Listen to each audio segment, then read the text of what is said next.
All right, today on Arts and Crafts, we are working on my buddy David's truck. Well, I guess I'm just going to talk about it a little bit. I'm doing wiring on it. I did all the machining on the engine. He put the engine together here. I helped him out with the stuff that he wasn't just 100% sure on. And this is the second engine that was in this truck. The first engine you guys seen us tear apart. You didn't see us putting it back together. We didn't film it. Anyways, basically the same as every other engine. Putting back together for the most part. There's some specs will change, but I have a couple of these to build here in the next year or so from the sounds of it. So we are going to, I'm going to do a build series on one of these things. Just a 6.7, nothing super crazy. But this one has a few whizzy things done too. It's got bigger valves and stuff. But what we are doing is we're changing some wiring. So he just had, I don't know the name of the company that just did it. I'll put them here, or a link to their socials or something. They did a really nice job so far doing the cage, because they just did a roll bar cage in it. Mounted the fuel cell. We're mounting the battery. Doing some electrical stuff. Don't mind the mess. I just had to move a bunch of stuff around. It started raining on me and I had to move stuff from inside to outside, and yeah. Anyways, so we're doing some electrical stuff, getting everything rewired, and then we are putting in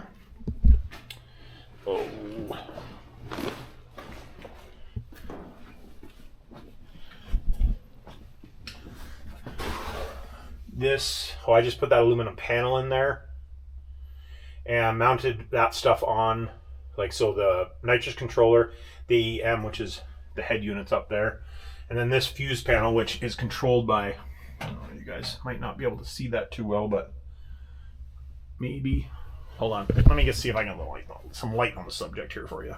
That's a little bit better. So you have that panel, and it's from Speedwire. It is a really nice unit. I think that when we do the next race vehicle, which I'm not sure when that's going to be, I have to get the one that I'm working on done. We're going to put one of those in. I think it'll make everything much simpler as far as wiring stuff up and getting stuff done for a race vehicle anyway. But obviously you can see he pulled the dash and everything all out. So we have to make the signals, the brake lights, all that stuff, because, well, we have to make signals, brake lights, all that stuff work. Neutral safety switch has to work, which I believe is still wired up. What else do we got to do? We got a bunch of stuff to do anyways. And he wants to go racing in a few weeks. So we have not run this thing yet. He had the transmission completely apart. We got to put it on the dyno. He's got to put the injectors back in. We got to do a little bit of monkeying around. We put oversized valves in it, and the valves are a little bit too long. And I didn't realize that when we were putting it together, so we're making up some spacers for the pedestals. And yeah, so we're doing a bunch of stuff to this thing. For you guys that are interested, I guess I could do a quick. So this thing has done 590s in the 8th, but there's nothing like super extravagant done to this thing when it really comes down to it. As you can see, I have stuff in the way everywhere. Yeah, I got a whole bin full of bolts from my buddy. That was cool. A lot of them would probably get something I'm not going to use, but can say no. But basically this thing, I can't remember what year it is. I think 95, 6, 7, I don't know, something along that line. But it has the P-pump, or it has the 6.7 in it. I was going to say P-pump 6.7. It has a 6.7 common rail in it.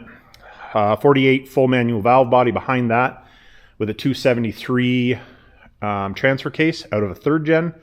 Just has regular 2nd gen diffs, while the rear one is a disc brake setup, Dana 70.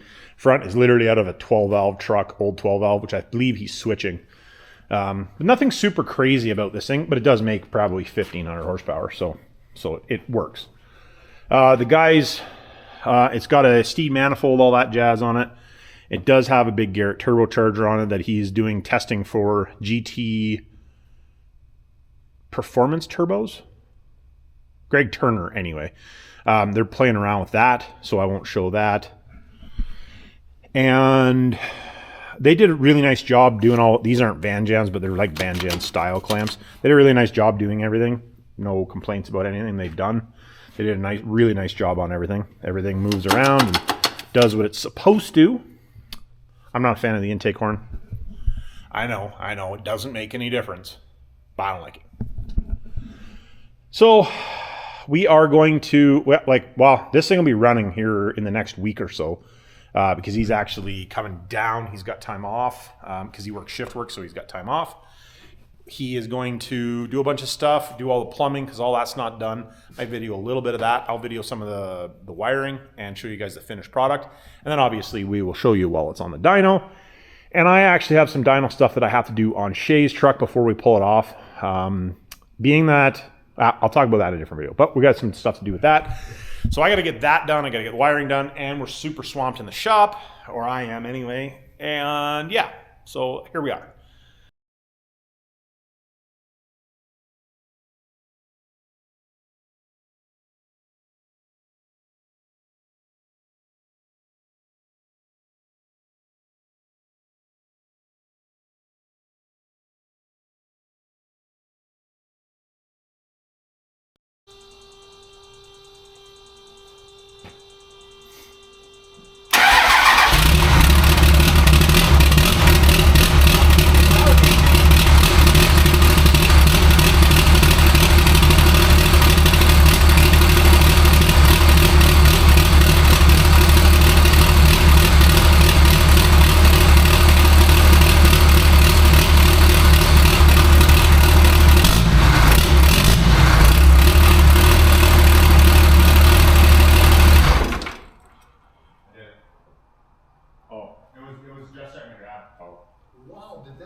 How much was your oil pressure? I never looked. I didn't look. I had other things going. Right. Well, it had oil pressure, but It would alarm me anyways if I had no oil pressure. That thing will go fucking. Doing the first warm up on David's fresh engine, all the new shit.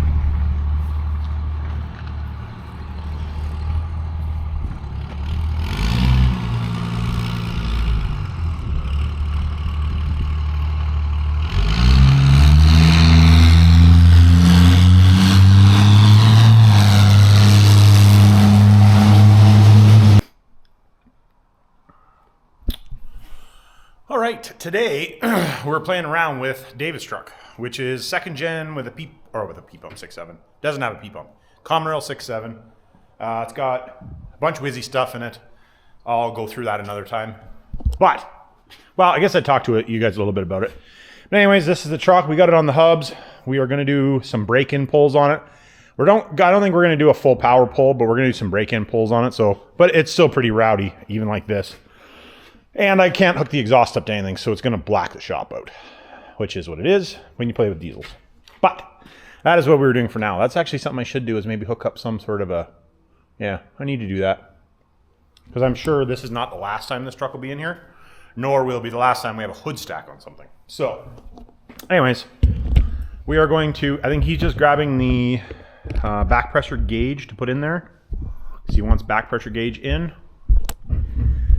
And then we're going to do a couple pulls on it and just see what she does.